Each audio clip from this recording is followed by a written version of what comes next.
ஜோதிட சாஸ்திரத்தில் மங்களகரமான கிரகமாக குரு பகவானே சொல்லப்படுறாரு. இந்த குரு பகவான் செல்வம், அறிவு, திருமணம், குழந்தைகள், வெற்றி, மகிழ்ச்சி மற்றும் செழிப்பு போன்றவற்றுக்கு காரணமாக இருக்கக்கூடியவரும் இவர் தான்.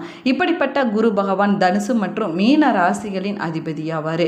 மேலுமே இவர் வருஷத்துக்கு ஒரு முறை ராசியை மாற்றுவாராமாங்க. அதோடு அவ்வப்போது நட்சத்திரத்தையும் மாற்றுவது மட்டுமில்லாமல் வக்கிரக நிலையிலுமே பயணம் செய்வாராம். குரு பகவானின் நிலையில் மாற்றம் ஏற்படும் போதெல்லாம் அதனுடைய தாக்கமானது 12 ராசிக்காரர்களுடைய வாழ்க்கையிலுமே ஏற்படும் அப்படின்னும் சொல்லப்படுது. தற்போது குரு பகவான் மிதுன ராசியில் பயணம் செஞ்சிட்டு இருக்கிறாரு. இந்த நிலையில் குரு பகவான் ஜூன் மாதத்தில் ராசியை மாற்ற இருக்கிறாரு. அதுவும் இந்த பெயர்ச்சியின் போது குரு பகவான் கடக ராசிக்குள்ளே நுழைய இருக்கிறாரு. இந்த கடக ராசியானது குரு பகவானுடைய உச்ச ராசி அப்படின்னும் சொல்லப்படுது. இந்த ராசியில் குரு பகவான் ரொம்பவே வலிமையாக இருப்பாராமாங்க. இதனால் இந்த குரு பயிற்சி சில ராசிக்காரர்களுக்கு ரொம்பவே அதிர்ஷ்டமாக இருக்கக்கூடிய காலகட்டமாகவும் சொல்லப்படுது.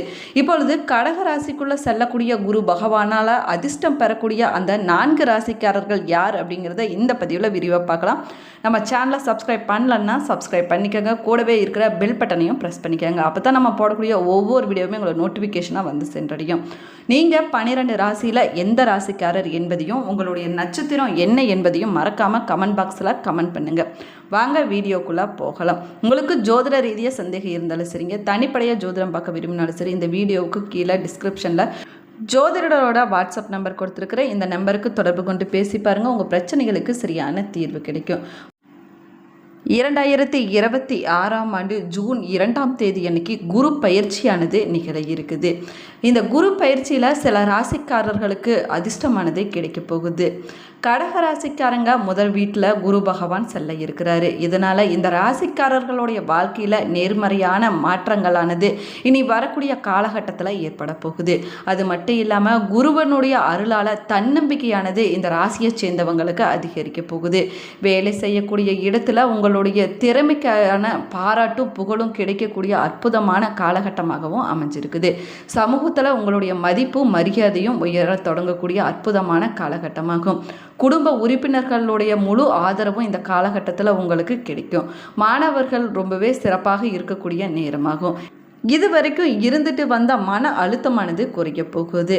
அதே போல் உங்களுடைய மனதுக்குள்ள ஒரு நிம்மதியானது ஏற்படக்கூடிய அற்புதமான காலகட்டமாகவும் அமைஞ்சிருக்குது. கன்னிராசிக்காரங்களுக்கு 11வது வீட்டுக்குள்ளே குரு பகவான் நுழைய இருக்கிறாரு. இதனால் இந்த ராசிக்காரர்களுக்கு நிதி ரீதியான அற்புதமான காலகட்டமாகவும் அமைஞ்சிருக்குது. பொருளாதார சம்பந்தப்பட்ட பிரச்சனைகள் அனைத்துமே விலகக்கூடிய நேரமாகும். புதிய வருமானம் கிடைப்பதற்கான வழியானது கிடைக்கக்கூடிய யோகமான காலகட்டமாகவும் அமைஞ்சிருக்குது. திடீர் நிதி ஆதாயங்களானது கிடைக்கக்கூடிய வாய்ப்பும் இனி வரக்கூடிய காலகட்டத்தில் உங்களுக்கு கிடைக்க போகுது. நீண்ட காலமாக தடைப்பட்டிருந்த வேலைகள் அனைத்துமே நீங்கள் வெற்றிகரமாக செஞ்சு முடித்து அதில் நல்ல லாபமும் கிடைக்க போகுது. முதலீடுகளில் இருந்து நல்ல லாபமானது கிடைக்கக்கூடிய யோகமான காலகட்டமாகவும் அமைஞ்சிருக்குது. உங்களோட தொழிலில் நல்ல முன்னேற்றமானது ஏற்பட போகுது.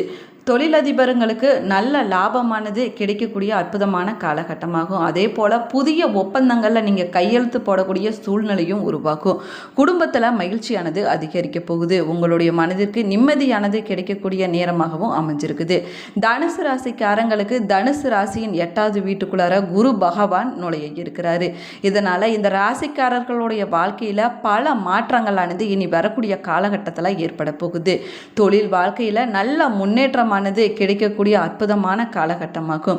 வேலை இருக்கக்கூடியவங்களுக்கு பதவி உயர்வு, சம்பள உயர்வானது கிடைப்பதற்கான காலகட்டமாகவும் அமைஞ்சிருக்குது. நீண்ட காலமாக வேலை சம்பந்தப்பட்ட பிரச்சனைகளை சந்திச்சுட்டு வரக்கூடியவங்களுக்கு இனி வரக்கூடிய காலகட்டத்தில் அதிலிருந்து விடுதலையானது கிடைக்க போகுது. தொழில் ரீதியான பயணங்களால் நல்ல நிதி ஆதாயமானது கிடைக்கக்கூடிய நேரமாகவும் இருக்குது. மொத்தத்தில் நிதி நிலைமையானது படிப்படியாக உயர தொடங்க போகுது. இது வரைக்கும் இருந்துட்டு வந்த பிரச்சனைகள், கஷ்டங்கள் அனைத்துமே தீரக்கூடிய நேரமாகவும் அமைஞ்சிருக்குது. 12 ராசியில் 12வதாக வரக்கூடிய ராசி இந்த மீன ராசியாகும். நிகழக்கூடிய குரு பயிற்சிக்கு பிறகு மீன ராசியின் 5வது வீட்டுக்குள்ளார குரு பகவான் நுழைய இருக்கிறாரு. இதனால் இந்த ராசிக்காரர்களுக்கு மன அமைதியானது கிடைக்க போகுது. நேர்மறையான எண்ணங்களானது அதிகரிக்க போகுது. அதிர்ஷ்டத்தினுடைய முழு ஆதரவும் இனி வரக்கூடிய காலகட்டத்தில் இந்த ராசியை சேர்ந்தவங்களுக்கு கிடைக்க போகுது. நீங்கள் இது வரைக்கும் ஒரு வேலையை செஞ்சுருந்தீங்கன்னா நீங்கள் கொஞ்சம் கஷ்டப்பட்டுருக்கலாம். ஆனால் இனி வரக்கூடிய காலகட்டத்தில் நீங்கள் செய்யக்கூடிய ஒவ்வொரு வேலையுமே ஈஸியாக செஞ்சு முடிக்க போகிறீங்க. உங்களுடைய குடும்பத்தினருடைய முழு ஆதரவும் இனி வரக்கூடிய காலகட்டத்தில் உங்களுக்கு பரிபூர்ணமாக கிடைக்க போகுது. திருமணம் ஆகாதவங்களுக்கு நல்ல வரனானது கிடைக்கக்கூடிய யோகமான காலகட்டமாகவும் அமைஞ்சிருக்குது.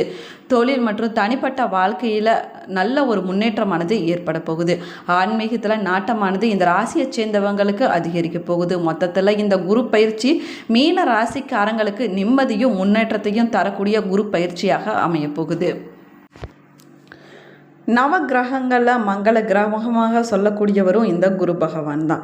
ஜோதிட ரீதியாக குரு பகவானை மங்களக்காரகன் அப்படின்னு சொல்லுவாங்க.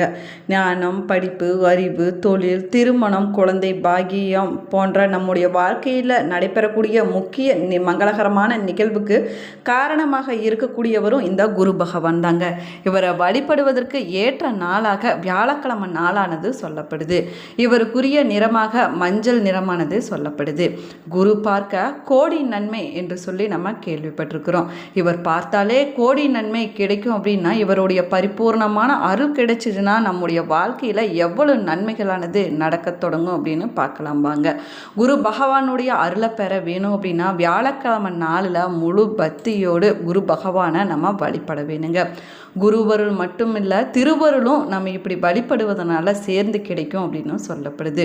குருவையோடைய அருளை பெறுவதற்கு ஒவ்வொரு வியாழக்கிழமையும் குரு பகவானை மட்டும் இல்லாமல் மகாவிஷ்ணுவையும் நம்ம வழிபடுவது ரொம்பவே நல்லது. நம்ம வீட்டில் மகாவிஷ்ணுவோடைய படம் இல்லைனா சிலை இருந்துச்சுன்னா அதை எடுத்துக்க வேணும். அதை முதல்ல நம்ம சுத்தம் செய்ய வேணும். அதற்கு பின்னாடி மகாவிஷ்ணுவனுடைய படம் இருந்தாலும் சரிங்க, சிலை இருந்தாலும் சரி, அதை வைத்து அதுக்கு முன்னாடி நம்ம விளக்கேற்றி பிரகாஸ்பதி என்று அழைக்கக்கூடிய குரு பகவானுடைய கதையை நம்ம படிக்க வேணும். குரு பகவானுக்குரிய மந்திரங்களை சொல்ல வேணும். நெய்வேத்தியம் படைத்து நம்ம வழிபட வேணும். வாழை மரத்தடியில் சுத்தமான பசு நெய்யால் நம்ம விளக்கேற்றி குரு பகவானுக்குரிய தானியமான கொண்டக்கடலை, வெல்லம், வாழைப்பழம் போன்றவற்றை படைத்து நம்ம வழிபடுவது சிறப்பானதாகும். அதற்கு பிறகு அந்த மரத்தை சுற்றி மஞ்சள் கயிறு கட்டி 7 முறை நம்ம வலம் வந்து வழிபட வேணும். குரு பகவானுக்கு எப்பொழுதுமே மஞ்சள் நிற இனிப்புகள், மஞ்சள் நிற பூக்கள், மஞ்சள் நிற வஸ்திரங்களை சாத்தி நம்ம வழிபடுவது சிறப்பானதாகும். வியாழக்கிழமை நாளில் மகாவிஷ்ணுவுக்கு மஞ்சள் நிற பூக்களால் நம்ம அலங்காரம் செய்ய வேணும். அதே போல் நெய்வேத்தியங்களை நம்ம படைத்து வழிபடுவது சிறப்பானதாகும். பூஜை முடிந்த பின்னாடி குரு பகவானுக்குரிய மந்திரங்களை 108 முறை சொல்லி நம்ம வழிபட வேணும். வியாழக்கிழமை நாளில் காலை மாலை என 2 நேரத்திலுமே நம்ம பூஜை செய்து வழிபட வேணும். மாலை நேரத்தில் விளக்கேற்றி வழிபட்டு பிரசாதத்தை சாப்பிட்டு நம்மளுடைய விரதத்தை நம்ம நிறைவு செய்து கொள்ளலாம். விரதத்தை நம்ம நிறைவு செய்யும் போது வீட்டில் சமைத்த சைவ உணவுகளை சாப்பிட்டு நம்மளுடைய விரதத்தை நம்ம நிறைவு செய்ய வேணும். விரதம் இருக்கக்கூடிய நாளில் ஏதாவது உணவுப் பொருட்களை பிராமணர்களுக்கு தானமாக கொடுப்பது ரொம்பவே நல்லதாகும். அதுலேயும் குறிப்பாக வயதான அந்தணர்களுக்கு கொடுப்பது மிகச்சிறப்பான பலன்களை நம்முடைய வாழ்க்கையில் பெற்றுக் கொடுக்கும். இப்படி வியாழக்கிழமை நாளில் குரு பகவான் மற்றும் மகாவிஷ்ணுவை நம்ம வழிபடும்போது அதிர்ஷ்டம், ஞானம், அறிவு, வெற்றி, ஆன்மீக வளர்ச்சியானது ஏற்படுங்க. அது மட்டும் இல்லாமல் திருமண தடை ஏற்பட்டு கொண்டே இருக்கக்கூடியவங்களுக்கு திருமண வாழ்க்கை துணையானது நன்றாக அமையும் அப்படின்னும் சொல்லப்படுது. அதே போல் வேலை தேடிக்கொண்டு இருக்கக்கூடியவங்களுக்கு நல்ல வேலையானது கிடைக்க அருள் கிடைக்கும் அப்படின்னும் சொல்லப்படுதுங்க. நவகிரகங்களில் ஒருவராக இருக்கக்கூடிய குரு பகவான் என்று சொல்லக்கூடிய பிரகஸ்பதி 4 வேதங்கள் 64 கலைகளையும் கற்றறிந்தவராவார். தேவர்களுடைய குருவாக இவரே சொல்லப்படுறாரு. சிவபெருமானை நோக்கி கடுமையாக தவம் இருந்து நவகிரக அந்தஸ்து பெற்றதால் குரு பகவானை ராஜ கிரகம் அப்படின்னும் அழைப்பாங்க. ஒருவருடைய வாழ்க்கையில் மங்கள காரியங்கள் தடையில்லாமல் நடைபெற வேணும் அப்படின்னா குரு பகவானுடைய அருள் ரொம்பவே முக்கியமானதாகும். அதே போல் ஒருவருடைய வாழ்க்கையில் கல்வியில் சிறந்த விளங்க வேணும், நல்ல வேலை கிடைக்க வேணும், நல்ல வாழ்க்கை துணை அமைய வேணும் அப்படின்னா ஜாதகத்தில் குரு பகவானுடைய பலமானது நன்றாக இருக்க வேணும், நல்ல நிலைமையில் இருக்க வேணும். வியாழக்கிழமை நாளில் நம்ம குரு பகவானை வழிபடும் போது ஓம் க்ரம் க்ரீம் க்ரோம் குருவே நமக என்ற மந்திரத்தை 108 முறை சொல்லி நம்ம வழிபட வேணும். இந்த மந்திரத்தை காலை மாலை என 2 நேரத்திலையும் நம்ம வீட்டு பூஜை அறையில் விளக்கேற்றி வைத்து வழிபாடு செஞ்ச பின்னாடி நம்முடைய பூஜையை நம்ம நிறைவு செய்து கொள்ளலாம். இந்த பதிவு உங்களுக்கு பயனுள்ள தகவல்களை கொடுத்துருக்கோம் அப்படின்னு நினைக்கிறேன். இந்த பதிவு உங்களுக்கு பிடிச்சிருந்தால் லைக் பண்ணுங்கள், ஷேர் பண்ணுங்கள், கமெண்ட் பண்ணுங்கள். நம்ம சேனலை சப்ஸ்கிரைப் பண்ணலன்னா சப்ஸ்கிரைப் பண்ணி பண்ணிக்கோங்க. கூடவே இருக்கிற பெல் பட்டனையும் ப்ரெஸ் பண்ணிக்கோங்க. அப்போ தான் நம்ம போடக்கூடிய ஒவ்வொரு வீடியோவும் உங்களோட நோட்டிஃபிகேஷனாக வந்து சென்றடையும். இந்த வீடியோ கண்டிப்பாக உங்களுக்கு பயனுள்ளதாக இருக்கும் அப்படின்னு நினைக்கிறேன். அவங்களுடைய ஃப்ரெண்ட்ஸ் ரிலேட்டிவ் கண்டிப்பாக இந்த வீடியோவை ஷேர் பண்ணி விடுங்க. Thank you friends.